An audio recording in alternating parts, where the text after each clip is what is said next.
많은 분들이 경매 투자를 망설이는 이유가 바로 명도 때문이라고 생각이 드는데요. 낙찰은 받았는데 점유자가 안 나가면 어떡하지? 소송하고 강제집행에 드는 비용이 너무 많지 않을까? 같은 걱정들로 시작도 하기 전에 포기들 하곤 합니다. 하지만 명도는 생각처럼 어렵고 복잡한 문제가 전혀 아닙니다. 그래서 제가 직접 겪었던 경험을 바탕으로 명도의 모든 부분을 알려드리려고 하는데요. 실제로 1000만 원이라는 무리한 이사비를 요구한 점유자와의 협상, 이 협상을 어떻게 해결했는지까지 한번 자세하게 말씀드려 보겠습니다. 경매는 꿀팁 경매. 명도의 첫 단추는 바로 점유자가 어떤 사람인가를 파악하는 게 중요한데요. 점유자의 유형에 따라 협상의 전략이 완전히 달라지기 때문입니다. 크게 세 가지 유형으로 한번 나눠볼 텐데요. 첫 번째로 가장 힘든 케이스를 가져왔습니다. 무리한 요구와 연락이 두절되는 케이스입니다. 이 케이스는 제 경험상 뒤에 누군가 도움을 주고 있더라고요. 그래서 말 한마디 한마디를 조금 생각해보고 말씀하시는 게 중요합니다. 그리고 또 아예 연락을 피하고 버티는 유형입니다. 이런 두 케이스는 결국 협상 테이블로 올라올 수밖에 없습니다. 저한테 무리하게 1000만 원의 이사비를 요구하시는 분이 계셨어요. 이분은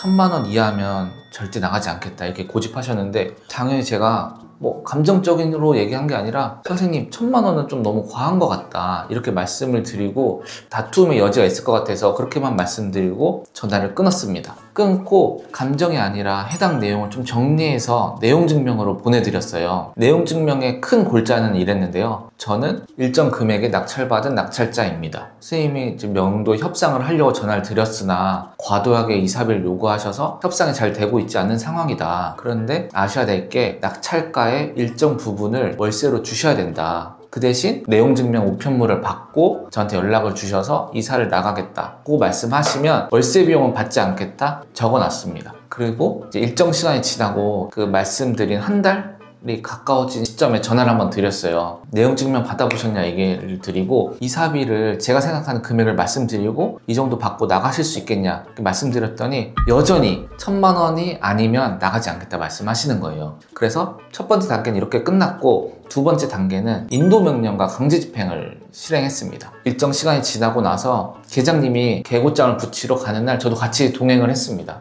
그래서 점유자분이랑 두 번째 협상을 하게 됐죠. 선생님, 지금까지 수개월이 지났습니다. 지금 저랑 협상하실 의사가 있으신지를 여쭤봤고 협상할 의사가 있다고 말씀하시더라고요. 그래서 오늘 만약에 협상이 잘 되면 저는 여태까지 밀린 월세를 받지 않겠습니다. 이렇게 해서 100만 원, 200만 원의 이제 협상이 잘 해결돼서 명도가 끝난 사례가 있었는데요. 만약에 여기서 협상이 잘 안 됐어요. 그럼 세 번째로 가야 되는데, 세 번째는 이제 강제집행. 강제집행까지 가면은 무조건 해결이 되니까 너무 두려워하지 않으셔도 될 것 같습니다. 이 건 이렇게 됐고, 연락 두절된 케이스 같은 경우에는 다급하게 먼저 여러 번 연락하지 않고 한 번, 두 번 정도 더 해보고 인도명령 신청 등 법적 절차를 밟는 모습을 보여주면 상대방이 먼저 연락해올 가능성이 높습니다. 아마 이런 케이스는 제 경험상 점유자분이 두려워서 그런 케이스가 좀 많았던 것 같습니다. 이건 참고해 주시면 좋을 것 같고, 그리고 두 번째 케이스인데 전액 배당받는 임차인입니다. 이분들의 특징은 대금에서 보증금을 모두 돌려받을 수 있기 때문에 이런 분들은 명도가 가장 쉽습니다. 굳이 이사비를 줄 필요도 없습니다. 잔금 납부 일정과 이사 날짜만 조율하면 돼요.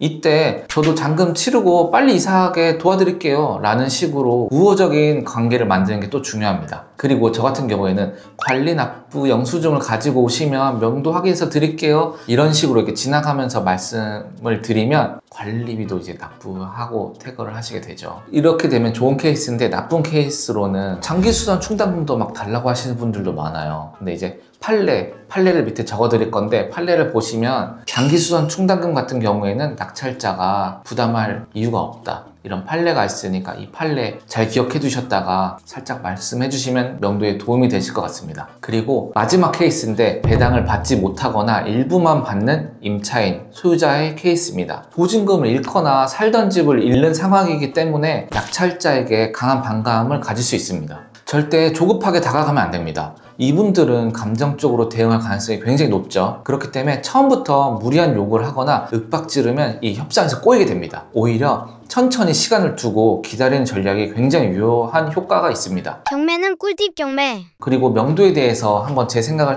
짧게 한번 말씀드려보고 싶은데요. 협상이 안 될 때 최후의 수단인 강제집행이 있기 때문에 두렵거나 조급해 할 필요가 없습니다. 최고의 손해라고 해봤자 집행시까지 가는 대출이자 그리고 집행 비용이라고 생각하시면 됩니다. 굳이 눈에 보이지 않는 시간까지 비용이라고 생각하시면 좋을 것 같고요. 오늘은 명도에 대해서 전반적인 제 사례와 제 생각, 케이스를 임차인별로 나눠서 한번 설명을 드려봤는데요. 경매 투자에 도움이 되셨으면 좋겠습니다. 오늘도 시청해주셔서 감사합니다.